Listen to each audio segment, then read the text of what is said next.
മുന്നോടിയായി ഞങ്ങളുടെ പ്രിയപ്പെട്ടവരായ സഹോദരി സഹോദരന്മാർ അതാത് പല സ്ഥലങ്ങളിലായി സുവിശേഷാർത്ഥം മാനവകുലത്തെ മഹിമയിലേക്ക് ഉയർത്തുന്ന സുവിശേഷത്തിന്റെ മഹനീയമായ കലവറകൾ തുറക്കപ്പെടുകയുണ്ടായി.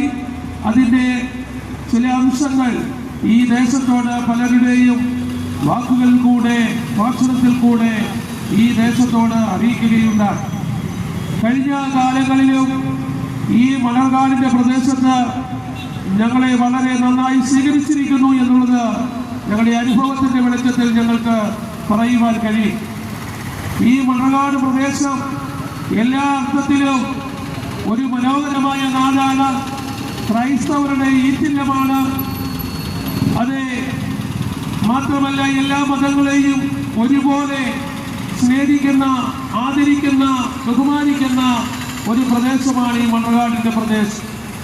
എന്നാൽ പ്രിയരെ, ഇന്ന് മനുഷ്യ ജീവിതത്തെ കുറിച്ച് നാം പഠിക്കുമ്പോൾ മനുഷ്യൻ വിവിധമായ പ്രശ്നങ്ങളിലും വിവിധമായ ഭാരങ്ങളിലും മനുഷ്യൻ അകപ്പെട്ടിരിക്കുകയാണ്. ഇന്ന് കാണുന്ന മനുഷ്യനെ നാളെ കാണുന്നില്ല. ഇന്ന് അതേ അറിയുന്നതായ മനുഷ്യനെ നാളെ അറിയാത്ത വിധത്തിൽ മനുഷ്യന്റെ അവസ്ഥയായി പോലും പോകുന്നു. നാം വളരെ സ്നേഹിക്കുകയും നാം വളരെ ബഹുമാനിക്കുകയും ചെയ്യുന്നതായ വ്യക്തികൾ മരണശേഷം അവർ എവിടെയാകുന്നു എന്ന് ആരും ഗ്രഹിക്കുന്നില്ല, ആരും ശ്രദ്ധിക്കുന്നില്ല. എന്നാൽ തിരുവെഴുത്തുകൾ നാം പഠിക്കുമ്പോൾ സത്യവേദ പുസ്തകത്തിൽ കൂടെ നമുക്ക് ധാരാളം വിഷയങ്ങൾ കണ്ടെത്തുവാൻ കഴിയും. മരണശേഷം മനുഷ്യനൊരു ജീവിതമുണ്ട്. മരണശേഷം മനുഷ്യന് നിത്യമായ ഒരു സൗഭാഗ്യകരമായ ജീവിതമുണ്ട് എന്ന യാഥാർത്ഥ്യം ഞങ്ങൾ ഈ ദേശത്തെ വിളിച്ചറിയിക്കുകയാണ്. ആകയാൽ ഞങ്ങളുടെ ശബ്ദം കേൾക്കുന്ന പ്രിയ സഹോദരി സഹോദരന്മാരെ, മനുഷ്യ ജീവിതം പുല്ലുപോലെയാകുന്നു. മനുഷ്യ ജീവിതം വെള്ളത്തിലെ കുമിള പോലെയാകുന്നു. മനുഷ്യ ജീവിതം ഒരാവി പോലെയാകുന്നു. മനുഷ്യ ജീവിതം കയറി വരുന്നൊരു നിഴൽ പോലെയാകുന്നു എന്ന നഗ്ന സത്യം ആരും മറന്നു പോകരുത്. എത്ര ആരോഗ്യത്തിലായാലും ശ്വാസം മുകളിലേക്ക് വലിക്കുന്ന ശ്വാസം താഴേക്ക് വരുന്നില്ല എങ്കിൽ അതിന്റെ അർത്ഥം ഏത് മതത്തിൽപ്പെട്ടവനായാലും, എത്ര വലിയവനായാലും, എത്ര ബിസിനസ്സുകാരനായാലും, എത്ര ഉന്നതനായിരുന്നാലും അവനെ വിളിക്കുന്നത് ആൾ മരിച്ചുപോയി എന്ന. അതുവരെയും ബഹുമാനാർത്ഥം നല്ല നല്ല പേരുകൾ വിളിക്കുന്നു എങ്കിലും ശരീരത്തിൽ ആത്മാവ് നഷ്ടപ്പെടുമ്പോൾ പിന്നെ ശരീരത്തെ വിളിക്കുന്നത് ശവമെന്ന. ദൈവത്തിന് മഹത്വം ഉണ്ടാകട്ടെ. ആകയാൽ ഞങ്ങളുടെ ശബ്ദങ്ങൾ ശ്രമിക്കുന്ന മാന്യ സുഹൃത്തെ, ഈ ലോക ജീവിതം നശ്വരമാണ്. ഈ കാണുന്നതെല്ലാം താൽക്കാലികമാണ്. ഇതിനപ്പുറമായ നിത്യമായ സൗഭാഗ്യമായ ഒരു പ്രത്യാശയുള്ള ജീവിതമുണ്ട്. ഇന്ന് വാഹനങ്ങളിൽ യാത്ര ചെയ്യുന്നവർ, വാഹനങ്ങൾ ഓടിക്കുന്നവർ, ദൈവത്തിന് മഹത്വം, എത്രയെത്രയോ പ്രിയപ്പെട്ടവർ ഈ ലോകത്തിൽ പെട്ടെന്ന് ഒരാവി പോലെ പറന്നു പോകുകയാണ്. ചില നാളുകൾക്ക് മുമ്പ് പ്രൈവറ്റ് ബസ് ഓടിച്ചിരുന്ന ഒരു ഡ്രൈവർ പെട്ടെന്ന് ഹാർട്ട് അറ്റാക്ക് ഉണ്ടായി പിടഞ്ഞു വീഴുന്ന ഒരു വീഡിയോ ഫോണുകളിൽ പ്രചരിക്കുകയുണ്ടായി. മനുഷ്യ ജീവിതം താൽക്കാലികമാണ്, നശ്വരമാണ്. ദൈവത്തിന് സ്തോത്രം. ആകയാൽ ഇന്ന് ഈ സ്വയം സന്ധ്യാവേളയിൽ മനുഷ്യനോടുള്ളതായ ആ ദൈവ സ്നേഹത്തിൽ ഞങ്ങൾ ഈ സത്യ സുവിശേഷം വിളിച്ചു പറയുന്നത്, ഞങ്ങളുടെ രക്തത്തിന് രക്തവും മാംസത്തിന് മാംസമായിരിക്കുന്ന പ്രിയ സഹോദരങ്ങളെ, പ്രിയ സഹോദരിമാരെ, പ്രിയ യുവജനങ്ങളെ, ഈ ലോകത്തെ ജീവിതം അല്പകാലമേ ഉള്ളൂ എങ്കിലും മരണശേഷം മനുഷ്യന് നിത്യമായ മനോഹരമായ ജീവിതത്തിന്റെ നാൾവഴികളുണ്ട്. മനോഹരമായ സൗഭാഗ്യകരമായ ഒരു ജീവിതമുണ്ട്. അതിന്റെ സത്യവേദ പുസ്തക പ്രകാരം പറയുന്നത് 1000 ആണ്ട് വാഴ്ച എന്ന. ഈ മനോഹരമായ ആ സൗഭാഗ്യകരമായ ജീവിതത്തിലേക്ക് ആനയിക്കുവാൻ ഇന്ന് മനുഷ്യൻ കുറുക്കു വഴികൾ തേടിയിരിക്കുകയാണ്. എന്താണ് മനുഷ്യന്റെ ആനന്ദം? ചിലർ പറഞ്ഞു പഠിപ്പിക്കുന്നു, ഈ ലോകത്തിലെ ജീവിതമാണ് ആനന്ദകരമായ ജീവിതമെന്ന്. ഈ ലോകത്തിലെ ജീവിതമാണ് മനുഷ്യന്റെ ജീവിതത്തിലെ ആനന്ദമെന്ന്. അതിനായി മനുഷ്യൻ എന്ത് ചെയ്യുന്നു? ഉന്നതമായ ആനന്ദം ലഭിക്കുവാൻ വിവിധമായ അതേ ആ ലഹരി പദാർത്ഥങ്ങൾക്ക് അടിമയായിത്തീരുന്നു. അല്പമായ ആനന്ദം തുടങ്ങി അത് നാശത്തിലേക്ക് എത്തിച്ചേരുകയാണ്. ചിലർ പുണ്യ നഗരങ്ങൾ സഞ്ചരിക്കുന്നു, ചിലർ വിനോദയാത്രകൾ ചെയ്യുന്നു. ദൈവത്തിന് സ്തോത്രം. ആനന്ദം കണ്ടെത്തുവാൻ ഇന്ന് അതിനപ്പുറമായി കയ്യിൽ ലഭിച്ചിരിക്കുന്ന മൊബൈൽ ഫോണുകളിൽ കൂടെ അതേ ഗെയിമുകൾ തുടങ്ങിയതായ അതേ സോഷ്യൽ മീഡിയയിൽ കൂടെ കയറിയിറങ്ങി വിവിധ നിലയിൽ മനുഷ്യൻ ആനന്ദം കണ്ടെത്തുവാൻ ശ്രമിക്കുകയാണ്. അവസാനം എന്ത് സംഭവിക്കുന്നു? നിരാശയുടെ പടുകുഴിയിലേക്ക് വീണ് ആർക്കും രക്ഷിക്കാൻ കഴിയാത്ത വിധം ആത്മഹത്യയിലേക്ക് നയിക്കപ്പെടുകയാണ്. ഇന്നത്തെ ലോകത്തിന്റെ സാഹചര്യങ്ങൾ നാം എടുത്ത് പരിശോധിച്ചു നോക്കിയാൽ ഈ കഴിഞ്ഞ ദിവസം നാഗപ്പനം നാഗപ്പനം പാലത്തിൽ ഒരു ചെറുപ്പക്കാരൻ ഇന്ന് നിലവിളിക്കുന്നത് കേൾപ്പാനിടയായി. ഒരു 10-22 വയസ്സിലാണ്. സ്ഥലബോധമില്ലാതെ, സ്ഥിരതയില്ലാതെ അവരവിടെ കിടന്ന് അട്ടഹസിക്കുന്നു, നിലവിളിക്കുന്നു, കരയുന്നു. ആർക്ക് സഹായിക്കാൻ കഴിയും? എന്നാൽ അല്പം സന്തോഷത്തിനായി, അല്പം ആനന്ദത്തിനായി ലഹരി പദാർത്ഥത്തിലേക്ക് ഇറങ്ങി തിരിച്ചതാ. ഇനി മറ്റു പലർ അങ്ങനെയല്ല. മറ്റ് അതേ ചൂഷണങ്ങൾ കൂടെയും മറ്റ് ജനീകമായ താല്പര്യങ്ങൾ കണ്ടെത്തി മനുഷ്യൻ ആശാഭാസങ്ങളിലേക്ക് ഇറങ്ങിത്തിരിക്കുന്നു. എന്നാൽ ഇതിനെല്ലാം ഒടുക്കം നിത്യമായ ആ നാശത്തിലേക്ക് ചെന്നു ചേരുന്നു എന്നാണ് നമുക്ക് പഠിക്കുവാൻ കഴിയുന്നത്. എന്നാൽ ഈ ലോകത്തിൽ മനോഹരമായ ഒരാനന്ദമായ ജീവിതത്തിന്റെ അനുഭവമുണ്ട്. അതുകൊണ്ടാണ് തിരുവെഴുത്ത് വിളിച്ചു പറയുന്നത്, ദൈവത്തിന്റെ രാജ്യം ഭക്ഷണവും പാനീയവുമല്ല, നീതിയും സമാധാനവും പരിശുദ്ധാത്മാവിനാലുള്ള സന്തോഷം എന്ന് പറയുന്നത്. ആകയാൽ ഞങ്ങളുടെ ശബ്ദം കേൾക്കുന്ന പ്രിയ സഹോദരന്മാരെ, പ്രിയ സഹോദരിമാരെ, ഇവിടെ ബിസിനസ് ചെയ്യുന്നവരെ, യാത്ര ചെയ്യുന്നവരെ, ഞങ്ങളുടെ ശബ്ദം ശ്രമിക്കുന്ന യുവതലമുറകളെ, യഥാർത്ഥമായി സത്യമായി ഞങ്ങൾ നിങ്ങളോട് പറയട്ടെ, ഈ ലോക ജീവിതം താൽക്കാലികമാണ്. ഈ ലോക ജീവിതം നശ്വരമാണ്. ഈ ലോകത്ത് നമുക്ക് സന്തോഷം ലഭിക്കുന്ന, ആനന്ദം ലഭിക്കുന്ന അനുഭവങ്ങളില്ല.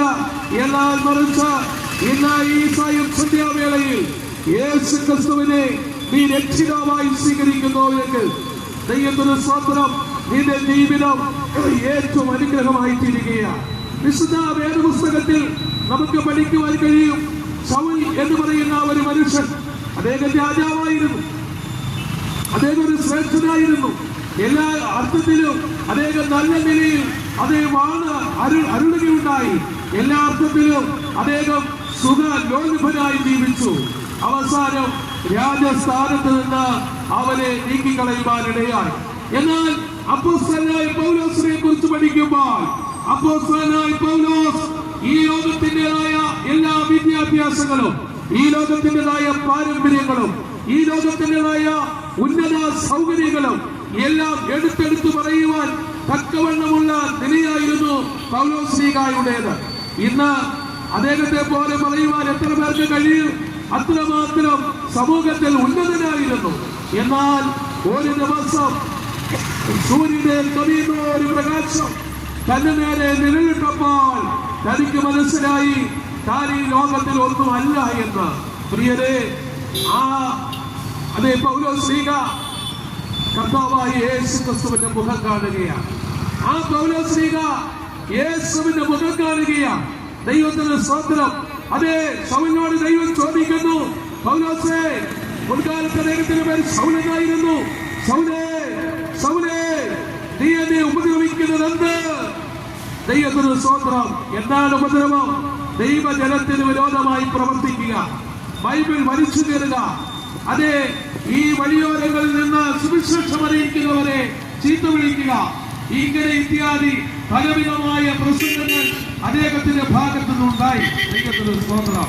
എന്നാൽ പ്രിയരെ, അവസാനമാണ് മനസ്സിലായത്, ഇത് വാസ്തവമായി ജീവനുള്ള ദൈവത്തിന്റെ പുത്രനായ യേശുക്രിസ്തുവിനെ കുറിച്ചുള്ള സുവിശേഷമാണ്.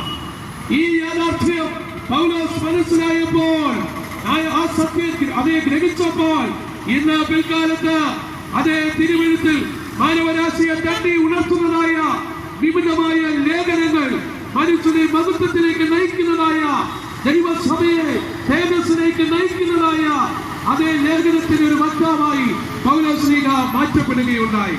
പ്രിയരെ, ഒരു കാരാഗ്രഹ പ്രമാണിയെ കുറിച്ച് ബൈബിൾ വ്യക്തമായി ഓർമ്മിപ്പിക്കുകയാണ്. അദ്ദേഹം ശീലാസിനെയും പൗലോസിനെയും കാരാഗൃഹത്തിൽ അടയ്ക്കുകയുണ്ടായി. ആ അധികാര നിയമം വെച്ച് തനിക്ക് ലഭിച്ച ഔദ്യോഗികമായ ആ ഉത്തരവാദിത്തങ്ങൾ നിറവേറ്റുമ്പോൾ അർദ്ധരാത്രി ശീലാസും പൗലോസും ആറ്റുപാടി ദൈവത്തെ സ്തുതിപ്പാനിടയായി. അവിടെ എന്താണ് സംഭവിച്ചത്? ആ കാരാഗൃഹ പ്രമാണിയുടെ ജീവിതത്തിൽ ഇന്നവരെ ഹൃദയത്തില്ലാത്ത ഒരു വലിയ സംഭവം നടക്കുന്നു. എന്താണ് സംഭവം?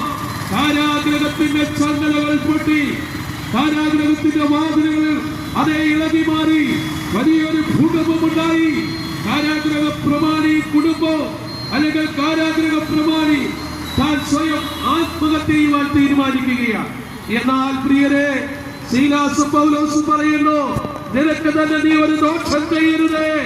മണൽകാട് ദേശമേ, മണൽകാട് ദേശനിവാസികളെ, നിങ്ങൾക്ക് തന്നെ ഒരു ദോഷം ചെയ്യരുതേ. ഞങ്ങളെല്ലാവരും ഇവിടെ ഉണ്ട്. ഞങ്ങൾക്ക് നിങ്ങളോട് പറയുവാനുള്ളത്, പ്രിയ മകനെ, പ്രിയ മകളെ, നിങ്ങളാരും ആത്മഹത്യ ചെയ്യരുത്. നിങ്ങളാരും ഈ ലോകത്തിന് അനുരൂപരാകരുത്. നിങ്ങളാരും ഈ ലോകത്തിന് വശംവദരായി ഈ ലോകമാണ് സർവസുഖമെന്ന് ചിന്തിച്ച് ഈ താൽക്കാലികമായ ലോകത്തിൽ നിരാശയുടെ ജീവിതം നയിച്ച് നാശത്തിലേക്ക് പോകരുതേ. യേശു നിങ്ങളെ വിളിക്കുന്നു. യേശു നിങ്ങളെ വിളിക്കുന്നു. യേശു നിങ്ങളെ സ്നേഹിക്കുന്നു. അവൻ നിങ്ങൾക്കായി കരുതുന്നു. അവൻ നിങ്ങളെ മോടി വിളിക്കുന്നു. യേശു ഒരു രാഷ്ട്രീയ നേതാവല്ല. യേശു ഒരു മത നേതാവല്ല. യേശു പ്രത്യേകമായ ഒരു സകലനെയും ആളല്ല. യേശു സകല മനുഷ്യരുടെയും ദൈവമാണ്. യേശു സർവ മനുഷ്യരുടെയും പിതാവാണ്. യേശു സർവ മനുഷ്യരുടെയും മാതാവാണ്. യേശു നല്ല ഒരു ഗുരുവാണ്. പ്രിയ ദൈവവൈദ്യരെ, പ്രിയ ദേശനിവാസിയെ, ദൈവം മനസ്സ് തകർന്നവരെ ആശ്വസിപ്പിക്കുന്നവനാ. യേശു അതേ കഷ്ടങ്ങളിരിക്കുന്നവരെ വിടുവിക്കുന്നവരാണ്.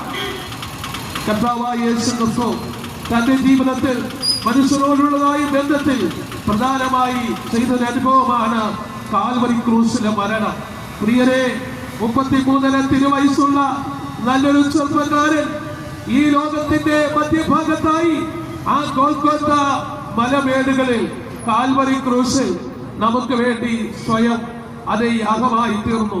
അവന്റെ കൈകളിൽ ആണി നിറച്ചു, അവന്റെ വിലാപ്പുറത്തിൽ കുത്തിക്കേറി, അവന്റെ കാലുകളിൽ പച്ചനും മാണികൾ അടിച്ചു നിറച്ചു. മാത്രമല്ല, അവന്റെ തലയിൽ മുൾക്കിരീടം ചാഞ്ഞടിച്ചു. നമ്മുടെ യേശുവിന്റെ തലയിൽ മുൾക്കിരീടം ചാഞ്ഞടിച്ചു. ദൈവത്തിന് സ്തോത്രം. ചരിത്രകാരന്മാർ പറയുന്നത്, ഒരു മുള്ള തന്റെ കൃഷ്ണമണിയിൽ കൂടെ കുത്തി തുളച്ച് താഴേക്ക് ഇറങ്ങിയെന്ന. എത്ര ക്രൂരമായി യേശു മനുഷ്യന്റെ പാപങ്ങൾക്ക് വേണ്ടി, മനുഷ്യന്റെ ശാപങ്ങൾക്ക് വേണ്ടി, മനുഷ്യന്റെ രോഗത്തിന് വേണ്ടി, അവന്റെ പ്രശ്നങ്ങൾക്ക് വേണ്ടി യേശു കാൽവരിയിൽ മരിച്ചു. പ്രിയ സഹോദരങ്ങളെ, ഇന്ന് ഞങ്ങളുടെ മുൻപിലും പുറകിലും സൈഡിലും വാഹനങ്ങളിലുമായിരിക്കുന്ന പ്രിയ സഹോദരങ്ങളെ, യേശു നിങ്ങളെ സ്നേഹിക്കുകയാണ്. യേശു നിങ്ങൾക്കായി കരുതുന്നു. ഒരുപക്ഷെ നീ പാപത്തിന്റെ പടുകുഴിയിലായിരിക്കാം. അനവധിയായി നിരവധിയായി അതേ രഹസ്യമായും പരസ്യമായും പല പാപത്തിന് അധീനനായിരിക്കാം. എന്നാൽ ഇന്ന് ഈ സായം സന്ധ്യാവേളയിൽ യേശുവേ, അങ്ങനെ പാപം പോക്ക് ശുദ്ധീകരിക്കണമേ എന്നൊരു വാക്ക് പറഞ്ഞാൽ നസറേയനായ യേശു നിന്നെ വിടുവിക്കും. നസറേയനായ യേശു നിന്റെ പാപത്തിൽ നിന്നെ രക്ഷിക്കും. എന്നാൽ ഈ പാപത്തിന്റെ പരിണിത ഫലം അത് നിത്യമായ നരകമാണ്. പാപം ചെയ്യുന്ന ദേഹി മരിക്കും. പാപം ചെയ്യുന്നവന്റെ പേർ ജീവപുസ്തകത്തിൽ പേരെഴുതുകയില്ല. എന്നാൽ പാപത്തിന് അധീനനായിരിക്കുന്ന ഒരു മനുഷ്യരെ യേശു ക്രിസ്തുവിന്റെ കാൽവരിയിൽ കൂടെ ആ രക്തത്താൽ പാപവിമോചനമുണ്ട്. ദൈവത്തിന് സ്തോത്രം. അതിന് നിങ്ങൾ മറ്റു വിലയൊന്നും കൊടുക്കേണ്ട. നിങ്ങളുടെ ജീവിതത്തെ കർത്താവിനായി സമർപ്പിച്ചാൽ മാത്രം മതി. ജാതി മാറേണ്ട, മതം മാറേണ്ട, സഭ മാറേണ്ട, നിങ്ങളായിരിക്കുന്ന സമൂഹം വിട്ടുപോകേണ്ട. പക്ഷേ യേശുവിനെ ഹൃദയത്തിൽ രക്ഷിതാവായി സ്വീകരിക്കണം. യേശുവിനെ ജീവിതത്തിൽ ഏറ്റെടുക്കണം. യേശുവിനെ ജീവിതത്തിൽ കരുതണം. അത് പരസ്യമായി വേണ്ട, രഹസ്യമായി തന്നെ ചെയ്തു കൊള്ളുക. കാരണം യേശു നല്ലൊരു പിതാവാ. യേശു നല്ലൊരു മാതാവാ. യേശു കരുണയുള്ളവനാ. യേശു ദയാലുവാൻ, യേശു നമുക്ക് ദയാലുവാൻ, യേശു മകൻ കരുണയുള്ളവനാണ്. യേശു ഒരമ്മ ആശ്വസിപ്പിക്കുന്നത് പോലെ ആശ്വസിപ്പിക്കുന്നവനാണ്. ആ നല്ലവനായ യേശു വിളിച്ചു പറയുന്നു, അധ്വാനിക്കുന്നവരും ഭാരം ചുമക്കുന്നവരുമായുള്ളവരെ നിങ്ങളെല്ലാവരും എന്റെ അടുക്കൽ വരുവീൻ, ഞാൻ നിങ്ങളെ ആശ്വസിപ്പിക്കാം. ആ ദൈവം വിളിച്ചു പറയുന്നു, സകല ഭൂസ്ലിമാവാസികളുമായുള്ളവരെ എങ്കിലേക്ക് തിരിഞ്ഞ് രക്ഷപ്പെട്ടുകൊള്ളി. ആ ദൈവം വിളിച്ചു പറയുന്നു, ഇതാ ദേശത്തൊരു ന്യായവിധി വരുവാൻ പോകുന്നു. രക്ഷപ്പെടുവാൻ, രക്ഷിക്കപ്പെടുവാൻ രക്ഷാനായകൻ ഒന്നേകാലില്ല. ഇന്ന് ലോകത്തിൽ ഒരുപാട് രക്ഷാനായകന്മാർ എഴുന്നേറ്റിട്ടുണ്ട്. എന്നാൽ ഈ രക്ഷാനായകന്മാരിൽ കൂടെ ആർക്കും രക്ഷപ്പെടുവാൻ കഴിയുകയില്ല. എന്നാൽ ആകാശത്തിന് കീഴിൽ ഭൂമിക്ക് മുകളിൽ ഏക രക്ഷാമാർഗം യേശു ക്രിസ്തു മാത്രമാണ്. ശ്രദ്ധിക്കുക, ആകാശത്തിന് കീഴിൽ ഭൂമിക്ക് മുകളിൽ ഏക രക്ഷാമാർഗം യേശു ക്രിസ്തു മാത്രമാണ്. ആകയാൽ ഞങ്ങളുടെ ശബ്ദം കേൾക്കുന്ന മാന്യ സുഹൃത്തുക്കളെ, സഹോദരങ്ങളെ, സഹോദരിമാരെ, കർത്താവായ യേശുവിനെ രക്ഷിതാവായി സ്വീകരിക്കൂ. വാസ്തവമായി അവന്റെ വചനപ്രകാരമുള്ള ജലസ്നാനം സ്വീകരിക്കൂ. വാസ്തവമായി പരിശുദ്ധാത്മാവിനെ പ്രാപിക്കൂ. ഒരുപക്ഷെ ഞങ്ങൾ ഇങ്ങനെ നിന്ന് സംസാരിക്കുമ്പോൾ നിങ്ങൾ ചെവി തരാതെ ഒരുപക്ഷെ മുഖം മറച്ച് നിങ്ങൾ പോകുന്നൊരു വ്യക്തിയായിരിക്കാം. ഇല്ല, യേശു നിന്നെ സ്നേഹിക്കുന്നു. പ്രിയ സ്നേഹിത, യേശു നിന്നെ സ്നേഹിക്കുന്നു. അവൻ നിനക്കായി കരുതുന്നു. അവൻ നിന്റെ പേർ ചൊല്ലി നിന്നെ വിളിക്കുന്നു. ആ യേശുവിലേക്ക് ഞങ്ങൾ നിങ്ങളെ സ്വാഗതം ചെയ്യുന്നു. ഈ ലോക ജീവിതം നശ്വരമാണ്. താൽക്കാലികമായി ഈ ലോകം മരണം കൊണ്ട് ജീവിതം അവസാനിക്കുന്നില്ല. മരണാനന്തരം ഒരു നിത്യമായി ജീവിതമുണ്ട്.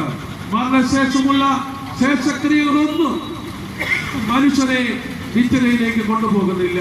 ആകയാൽ ഞങ്ങളുടെ ശബ്ദം കേൾക്കുന്ന പ്രിയ സ്നേഹിതരെ, പ്രിയ സഹോദരി സഹോദരന്മാരെ, വാസ്തവമായി ഒരിക്കൽ കൂടെ പറയുന്നു, യേശു നിന്നെ വിളിക്കുന്നു.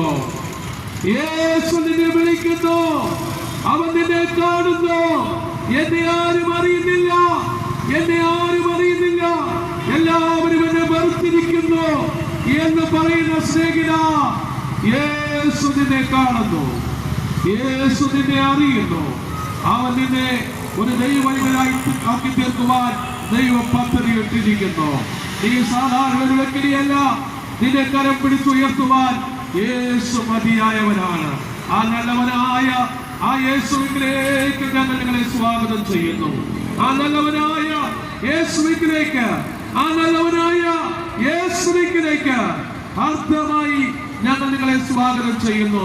അതുകൊണ്ട് സഭയോ മതമോ സംഘടനയോ ഒന്നും തന്നെ നോക്കാതെ വാസ്തവമായി നിങ്ങൾ ഞങ്ങളുടെ അടുക്കൽ വരുവേ. നിങ്ങളുടെ പേര് മാറണ്ട, നിങ്ങളുടെ മതം മാറണ്ട, നിങ്ങളായിരിക്കുന്ന സമൂഹം വിട്ടുപോകണ്ട. കർത്താവായ യേശു ക്രിസ്തുവിലേക്ക് വരൂ. എന്നാൽ നിന്റെ കുടുംബം അനുഗ്രഹീതമായി തീരും. ആ നല്ല നാളേക്കായി നിങ്ങളെ ഓരോരുത്തരെയും സ്വാഗതം ചെയ്തുകൊണ്ട് ഞാൻ എന്റെ വാക്കുകളെ അവസാനിപ്പിക്കുന്നു.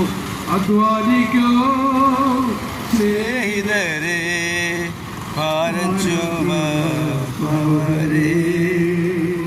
അധ്വാനിക്കും സ്നേഹിതരെ, ഭാരം ചുമപ്പവരെ, നന്മ ചെയ്യാൻ നിങ്ങൾക്ക് ആശ. നമുക്കെല്ലാവർക്കും ചേർന്ന് സ്തോത്രം ചെയ്യാം.